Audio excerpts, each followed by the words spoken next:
Terumbu karang merupakan organisme yang hidup di dasar perairan dan berupa bentukan yang berasal dari endapan-endapan masif kalsium karbonat yang cukup kuat untuk menahan gaya gelombang laut. Terumbu karang merupakan salah satu komponen utama sumber daya pesisir dan laut, di samping hutan mangrove dan padang lamun.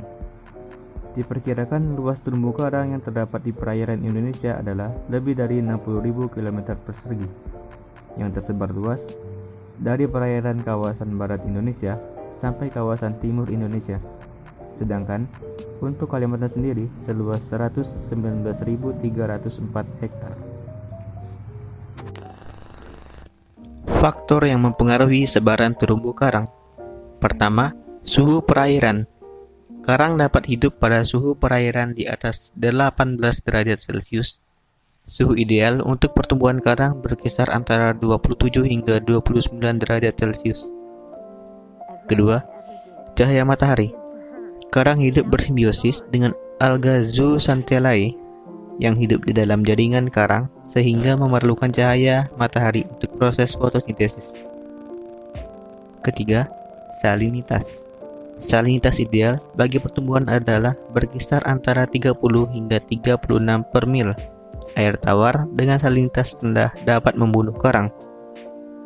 Keempat, sedimentasi.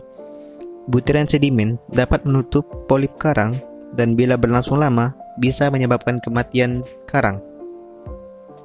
Kelima, kualitas perairan yang tercemar, baik yang diakibatkan limbah industri maupun rumah tangga, akan mengganggu pertumbuhan dan perkembangan karang. Keenam, arus dan sirkulasi air laut. Arus dan sirkulasi air diperlukan dalam penyuplai makanan yang diperlukan dalam proses pertumbuhan karang dan suplai oksigen dari laut lepas. Ketujuh, substrat. Larva karang yang disebut planula memerlukan substrat yang keras dan stabil untuk menempel hingga tumbuh menjadi karang dewasa. Fungsi terumbu karang. 1.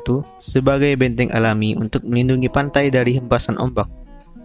Kedua, sebagai tempat tinggal, berlindung, mencari makan, dan memilih ikan dan biota laut lain yang merupakan sumber bahan pangan.